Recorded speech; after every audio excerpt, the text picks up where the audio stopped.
우리가 신앙생활을 하면서 가장 마음이 무거워지는 순간은 기도했음에도 불구하고 아무 응답이 없는 것처럼 느껴질 때입니다. 간절히 구했는데도 상황은 달라지지 않고 마치 하나님이 내 목소리를 듣지 않으시는 것처럼 느껴질 때 마음은 금세 지치고 무너집니다. 그러나 성경은 분명히 말씀합니다. 우리의 기도를 외면하시는 하나님은 없으며 오히려 침묵처럼 보이는 그 시간에도 하나님은 여전히 일하고 계십니다. 그렇기에 우리는 눈에 보이지 않는 순간에도 하나님의 손길을 신뢰하며 기다려야 합니다. 오늘 말씀을 통해 하나님이 내 기도를 듣지 않으시는 것 같을 때 반드시 기억해야 할 4가지 진리를 함께 나누고자 합니다. 첫째, 하나님은 침묵 속에서도 여전히 일하고 계신다는 것을 기억해야 합니다. 우리가 살아가면서 기도가 응답되지 않는다고 느낄 때가 있습니다. 마음을 다해 기도했는데 아무 일도 일어나지 않는 것처럼 보이고 오히려 상황은 점점 더 어려워지는 것 같을 때가 있습니다. 그러면 사람은 쉽게 낙심하게 되고 하나님께서 나를 외면하시는 것 아닌가 하는 의문이 마음에 들어옵니다. 그러나 성경을 살펴보면 하나님의 침묵은 결코 무관심이 아니라는 것을 알 수 있습니다. 하나님은 침묵 속에서도 분명히 일하고 계시며 우리가 알지 못하는 방식으로 우리의 삶을 이끌어가고 계십니다. 출애굽기의 이스라엘 백성들을 생각해보면 애굽에서 종살이하며 고통 가운데 부르짖을 때 하나님은 오랫동안 아무 말씀도 하지 않으시는 것처럼 보였습니다. 수많은 세월 동안 눈물과 탄식이 그들의 삶을 가득 채웠지만 하늘은 잠잠했고 그들에게는 아무 변화가 없는 듯 보였습니다. 그러나 출애굽기 말씀은 그때 하나님께서 그들의 고통을 들으셨고 언약을 기억하셨으며 모세를 준비시키고 계셨다고 증언합니다. 하나님은 침묵 속에서 하나님의 때를 준비하고 계셨던 것입니다. 우리의 인생에도 같은 원리가 적용됩니다. 눈앞에 당장 변화가 보이지 않는다고 해서 하나님이 일하지 않으시는 것이 아닙니다. 오히려 하나님은 우리가 보지 못하는 영역에서 우리의 미래를 위해 길을 예비하시고 사람을 준비하시고 상황을 바꾸고 계십니다. 침묵처럼 느껴질 때에도 하나님의 손길은 멈추지 않고 움직이고 있으며 그 과정 속에서 우리는 더 깊은 신뢰를 배울 수 있습니다. 또한 성경 속 요셉의 이야기도 이 진리를 잘 보여줍니다. 형들에게 버려지고 애굽의 노예로 팔려가고 감옥에 갇히는 긴 세월 동안 하나님은 마치 침묵하시는 것처럼 보였습니다. 그러나 그 모든 사건은 요셉을 애굽의 총리 자리로 이끄시는 하나님의 놀라운 섭리의 과정이었습니다. 요셉은 그 길 위에서 하나님의 침묵이 결코 부재가 아니라 더 큰 계획의 준비였음을 나중에 깨닫게 되었습니다. 그래서 그는 형들에게 자신을 판 일을 두려워하지 말라고 말할 수 있었고 하나님께서 많은 사람의 생명을 구하려고 자신을 먼저 보내셨다고 고백할 수 있었습니다. 침묵처럼 보였던 시간은 사실 가장 분주하게 역사하신 하나님의 시간이었던 것입니다. 우리가 인생을 살아가면서 신앙을 흔드는 순간은 응답이 없는 것처럼 보이는 기도의 자리일 수 있습니다. 그러나 침묵은 곧 하나님의 부재라는 잘못된 생각을 내려놓아야 합니다. 하나님은 우리의 고통을 모르시는 분이 아니십니다. 오히려 시편 말씀처럼 눈물까지도 그분의 병에 담으시는 세밀한 사랑의 하나님이십니다. 다만 우리는 그 즉시 보지 못하기 때문에 의심할 뿐입니다. 하지만 하나님은 침묵 속에서도 더 깊은 계획을 이루시고 계시며 그 시간 속에서 우리의 믿음을 더욱 단단하게 빚어가고 계십니다. 그래서 우리는 침묵의 순간을 버려진 시간으로 보지 말고 오히려 하나님의 손길이 보이지 않는 곳에서 역사하고 있음을 믿어야 합니다. 보이지 않는 뿌리가 깊어져야 나무가 흔들리지 않듯이 응답이 더딘 것처럼 느껴질 때 우리의 신앙도 더 깊어지고 성숙해지는 것입니다. 하나님이 침묵하시는 순간에도 우리는 기도를 멈추지 않고 그분의 약속을 붙잡으며 기다려야 합니다. 이것이 진정한 믿음의 길이며 결국 하나님의 침묵이 가장 놀라운 응답으로 드러나는 순간을 경험하게 될 것입니다. 둘째, 하나님은 때로 내 성숙을 기다리신다는 것을 기억해야 합니다. 기도를 드리면서도 마음 한구석에 조급함이 찾아올 때가 있습니다. 내가 원하는 응답이 곧바로 오지 않으면 낙심하고 때로는 하나님께 서운한 마음까지 들기도 합니다. 그러나 하나님의 응답은 언제나 우리의 영적인 상태와 깊이 연결되어 있다는 사실을 잊지 말아야 합니다. 하나님은 단순히 우리의 요구를 들어주시는 분이 아니라 우리를 하나님의 자녀답게 세워 가시는 아버지이십니다. 그렇기 때문에 어떤 때에는 응답을 늦추시고 우리의 믿음과 성품이 더 성숙해지기를 기다리시는 경우가 있습니다. 응답보다 더 중요한 것은 우리의 내면이 자라나는 것이기 때문입니다. 성경을 보면 하나님의 사람들은 언제나 기다림의 시간을 통해 성숙해졌습니다. 아브라함은 하나님께서 아들을 약속하셨지만 그 약속이 이루어지기까지 오랜 세월을 기다려야 했습니다. 그 기다림은 단순한 시간이 아니라 믿음을 훈련하는 과정이었습니다. 그 기간 동안 그는 자신의 힘으로 문제를 해결하려는 시도도 했고 실수도 했지만 결국 하나님의 신실하심을 배우게 되었습니다. 하나님은 아브라함에게 아들을 주시는 것보다 믿음을 세워가시는 것을 더 중요하게 여기셨습니다. 그렇게 성숙의 과정을 거친 후에야 비로소 그는 믿음의 조상으로 우뚝 설 수 있었습니다. 우리도 기도할 때 하나님께서 왜 침묵하시는지 이해하지 못할 때가 많습니다. 그러나 그때는 하나님께서 우리의 마음을 단련하고 계시는 시간일 수 있습니다. 기도의 응답이 지연될 때 우리는 자신을 돌아보게 되고 신앙의 뿌리를 더 깊이 내리게 됩니다. 기도의 자리에서 하나님을 더 간절히 찾게 되며 세상적인 것보다 하나님의 뜻을 먼저 구하는 사람이 됩니다. 응답의 지연은 곧 믿음을 성장시키는 도구가 되는 것입니다. 또한 하나님은 우리가 감당할 수 있는 준비가 될 때까지 기다리십니다. 어떤 응답은 우리가 미성숙한 상태로 받을 경우 오히려 우리를 무너뜨릴 수도 있기 때문입니다. 예를 들어 부모가 어린 자녀에게 값비싼 선물을 아무 때나 주지 않는 이유는 자녀가 그것을 다룰 준비가 되어 있지 않기 때문입니다. 마찬가지로 하나님도 우리에게 필요한 것을 주시기 전에 우리가 그것을 온전히 감당할 수 있는 성숙을 기다리십니다.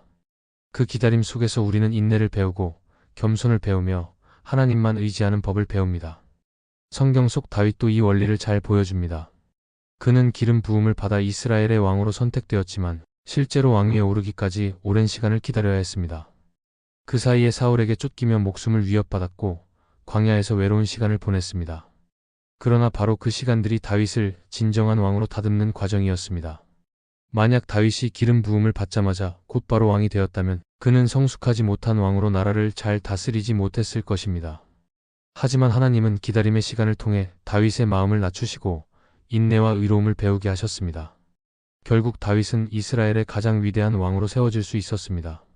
우리의 삶에도 같은 과정이 있습니다. 기도가 당장 응답되지 않는 이유는 하나님께서 우리의 성숙을 기다리시는 것일 수 있습니다. 신앙은 단번에 완성되지 않고 기다림과 훈련을 통해 깊어집니다. 우리는 하나님께 모든 것을 맡기는 법을 배우며 자신의 연약함을 깨닫고 하나님의 은혜 없이는 살 수 없음을 고백하게 됩니다. 그러므로 하나님이 응답을 늦추시는 것은 결코 외면이 아니라 우리를 더 귀하게 빚어 가시는 사랑의 손길입니다. 우리가 기억해야 할 것은 성숙은 기다림 속에서만 자라난다는 사실입니다. 조급함 속에서는 믿음이 온전히 세워지지 않습니다. 그러나 하나님이 기다리라고 하실 때 우리는 그 시간을 통해 성장하고 마침내 하나님의 응답을 감당할 준비가 갖추어집니다. 응답이 지연되는 시간은 버려지는 시간이 아니라 하나님께서 우리를 세우시는 귀한 과정이라는 것을 잊지 말아야 합니다. 결국 성숙의 열매가 맺힐 때 우리는 응답 자체보다 더 큰 하나님의 은혜를 경험하게 될 것입니다. 셋째, 하나님은 가장 좋은 때에 가장 좋은 방법으로 응답하신다는 것을 기억해야 합니다. 우리는 살아가면서 수많은 순간의 기도의 응답을 기다립니다. 그러나 우리의 시선은 언제나 현재에 머물러 있고 조급한 마음은 빨리 결과를 보고 싶어 합니다. 그 때문에 하나님께서 침묵하시는 것처럼 느껴질 때가 있습니다. 하지만 하나님은 우리가 알지 못하는 더 큰 그림을 보시며 우리의 인생 전체를 꿰뚫어 보시는 분이십니다. 그렇기 때문에 하나님은 가장 좋은 때를 기다리셨다가 가장 알맞은 방법으로 우리에게 응답하십니다. 우리의 눈에는 늦은 것 같아도 하나님께는 완벽한 시간입니다. 우리의 방법이 더 쉬워 보일지라도 하나님께는 더 선하고 완전한 길이 있습니다. 성경 속 요셉의 이야기는 이를 잘 보여줍니다. 요셉은 어린 나이에 하나님께 큰 꿈을 받았지만 그 꿈은 오랫동안 이루어지지 않았습니다. 오히려 그는 형들의 시기심 때문에 노예로 팔려가고 억울한 누명을 쓰고 감옥에 갇히기도 했습니다. 만약 요셉이 기도의 응답을 빠르게 원했다면 그의 삶은 낙심과 원망으로 가득했을 것입니다. 그러나 하나님은 모든 과정을 통해 그를 다듬으셨고 결국 애굽의 총리로 세우셨습니다. 그리고 그때가 바로 가장 필요했던 때였습니다. 요셉이 미리 그 자리에 올랐다면 형제들과 가족을 살릴 수도 없었고 나라를 지킬 수도 없었을 것입니다. 하나님은 언제나 가장 알맞은 시기에 가장 정확한 방법으로 응답하셨던 것입니다. 우리의 삶도 마찬가지입니다. 하나님은 우리의 기도를 무시하지 않으십니다. 다만 그분의 응답은 우리의 생각과 다르게 올 때가 많습니다. 어떤 때에는 우리가 원하던 방식으로 이루어지지 않고 전혀 예상치 못한 길로 응답이 오기도 합니다. 그러나 시간이 지나보면 그 길이 가장 좋은 길이었다는 것을 깨닫게 됩니다. 처음에는 이해되지 않았던 상황이 결국은 하나님의 완벽한 계획의 일부였음을 알게 되는 것입니다. 이 사실은 우리의 기도 태도를 바꾸어 줍니다. 응답을 강제로 당기려 하거나 하나님께 내 계획을 맞추도록 조르는 대신에 하나님의 때와 방법을 신뢰하는 마음으로 나아가게 만듭니다. 때로는 우리의 지혜와 경험으로는 이해되지 않지만 하나님은 모든 것을 합력하여 선을 이루시는 분이십니다. 하나님은 단순히 우리의 소원을 들어주시는 분이 아니라 우리의 삶을 가장 복되게 이끌어 가시는 아버지이십니다. 이 원리를 생각할 때 우리는 기다림의 시간을 허비되는 시간으로 보지 않게 됩니다. 오히려 그 시간을 통해 하나님의 뜻을 배우고 응답을 받아들일 준비를 하게 됩니다. 응답은 단순히 결과가 아니라 하나님과 함께하는 과정 속에서 더 깊은 의미를 지니게 됩니다. 하나님께서 가장 좋은 때에 가장 좋은 방법으로 응답하신다는 사실을 기억하면 우리는 불안과 조급함에서 벗어나 평안을 누릴 수 있습니다. 예수님께서도 공생애 동안 하나님의 뜻과 때를 따라 사셨습니다. 가나 혼인 잔치에서 포도주가 떨어졌을 때 마리아는 예수님께 도움을 청했습니다. 그러나 예수님은 내 때가 아직 이르지 않았다고 말씀하셨습니다. 그 말씀 속에는 하나님의 계획된 시간이 있다는 사실이 담겨 있습니다. 결국 예수님은 때가 되었을 때 기적을 행하셨고 그 결과는 단순한 문제 해결을 넘어서 하나님의 영광을 드러내는 일이 되었습니다. 우리도 인생에서 마찬가지로 경험하게 됩니다. 지금 당장은 응답이 더디게 보일 수 있습니다. 그러나 하나님은 우리의 기도를 기억하시고 그분의 완전한 시간에 이루어 주십니다. 우리가 원한 것보다 더 크고 풍성한 방법으로 응답하실 때가 많습니다. 그래서 기도의 응답은 단지 소원을 해결하는 차원을 넘어 하나님의 선하심과 신실하심을 드러내는 증거가 됩니다. 결국 우리가 해야 할 일은 하나님의 때와 방법을 신뢰하는 것입니다. 내 눈에는 늦은 것 같아도 하나님께는 정확한 순간이고 내 방식이 더 나아 보일지라도 하나님께는 더 완전한 길이 있습니다. 그 믿음을 붙들 때 우리는 흔들리지 않고 기다림 속에서도 기쁨과 평안을 누릴 수 있습니다. 그리고 때가 되었을 때 하나님은 가장 좋은 방법으로 응답하시며 우리가 상상할 수 없는 은혜와 복을 허락하십니다. 넷째, 때로는 응답보다 응답을 기다리는 과정에서 우리가 얻게 되는 것이 더 클 수 있다는 것을 기억해야 합니다. 우리는 흔히 기도의 목적을 단순히 응답 그 자체로만 생각합니다. 그래서 하나님께 무엇을 간구하면 그 결과를 빨리 얻어야 한다고 여깁니다. 그러나 하나님께서는 응답 그 자체보다 응답을 기다리는 과정 속에서 우리를 더 깊이 변화시키시고 성숙하게 하십니다. 이 과정은 때로는 힘들고 길게 느껴지지만 바로 그 시간 동안 하나님은 우리의 믿음을 다듬으시고 인내를 길러주시며 하나님과 더 친밀히 동행하게 하십니다. 성경에 등장하는 사도 바울의 경험은 이를 잘 보여줍니다. 바울은 자신의 육체의 가시가 떠나기를 간절히 기도했습니다. 3번이나 기도하며 하나님께 간청했지만 그에게 돌아온 대답은 원하던 응답이 아니었습니다. 하나님께서는 내 은혜가 내게 족하다는 말씀을 주셨습니다. 바울은 그 말씀을 통해 응답보다 더 큰 선물을 얻게 되었습니다. 자신의 약함 속에서 하나님의 능력이 온전해짐을 깨닫고 오히려 그 약함을 자랑하게 된 것입니다. 바울에게 기도의 응답은 단순히 문제가 사라지는 것이 아니라 기다림과 체험 속에서 얻게 된 하나님의 은혜와 능력이었습니다. 우리의 삶 속에서도 비슷한 일이 일어납니다. 기도의 응답이 늦어질 때 우리는 조급해지고 불안해지지만 바로 그 시간 동안 하나님은 우리를 훈련시키십니다. 믿음이 깊어지고 기도의 태도가 달라집니다. 처음에는 단지 원하는 것을 얻기 위해 무릎을 꿇었다면 시간이 지나면서 점점 하나님과의 관계가 더 소중해지고 기도가 나의 소원을 이루는 자리가 아니라 하나님의 뜻을 구하는 자리로 바뀌게 됩니다. 결국 응답보다 더 큰 복은 하나님을 더 알게 되는 경험입니다. 팀 켈러는 그의 책 기도에서 이렇게 말했습니다. 하나님은 우리가 원하는 것을 주시기도 하지만 그보다 더 자주 우리가 필요로 하는 것을 주신다고 했습니다. 그리고 그 과정에서 우리의 마음을 새롭게 빚으시고 하나님께 더 의지하도록 이끄신다고 말했습니다. 이 말처럼 응답의 지연은 하나님의 외면이 아니라 우리에게 더 깊은 은혜를 주시려는 사랑의 손길입니다. 이 기다림의 과정은 또한 인내와 소망을 배우는 시간이 됩니다. 야고보서에서는 믿음의 시련이 인내를 만들어내고 그 인내가 온전하고 구비하여 조금도 부족함이 없게 한다고 말씀합니다. 기도의 응답을 기다리는 시간은 바로 이 말씀처럼 우리를 온전하게 다듬는 과정입니다. 하나님은 우리의 성품을 빚으시고 우리의 신앙을 단단하게 하시며 우리의 삶을 더 넓고 깊게 이끌어 가십니다. 또한 응답을 기다리는 과정은 다른 이들의 아픔을 이해할 수 있는 마음을 길러줍니다. 내가 기다림의 아픔을 겪어보았기에 다른 이들의 고통과 눈물을 더 깊이 공감할 수 있게 됩니다. 결국 하나님은 나 개인만을 변화시키는 것이 아니라 공동체 안에서 서로를 세워주고 격려할 수 있도록 사용하십니다.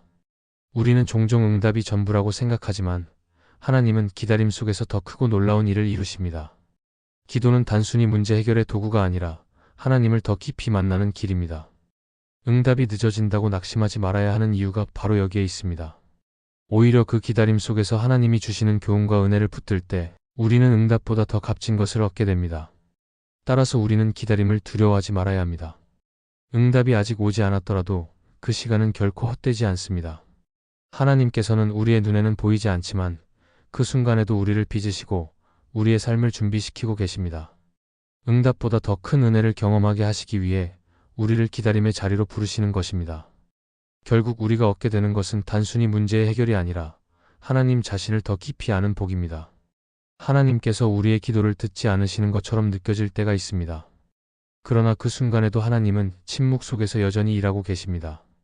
우리의 성숙을 기다리시며 가장 좋은 때에 가장 좋은 방법으로 응답하시고 때로는 기다림의 과정에서 더 큰 은혜를 주십니다.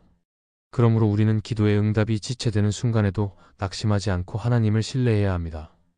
그분은 우리의 눈에 보이지 않아도 언제나 가까이 계시며 우리의 기도를 들으시고 가장 선한 길로 인도하시는 아버지이십니다. 기다림 속에 담긴 하나님의 뜻을 붙들고 그분을 의지하며 걸어갈 때 우리의 삶은 응답보다 더 크고 깊은 은혜로 채워지게 될 것입니다. 이 말씀이 마음의 은혜가 되셨다면 좋아요와 구독으로 함께 해주세요. 그리고 댓글에 아멘이라고 남겨주시면 하나님의 은혜가 더 많은 사람들에게 전해질 것입니다. 여러분의 삶 위에 하나님의 은혜가 언제나 함께 하시기를 바랍니다. 감사합니다.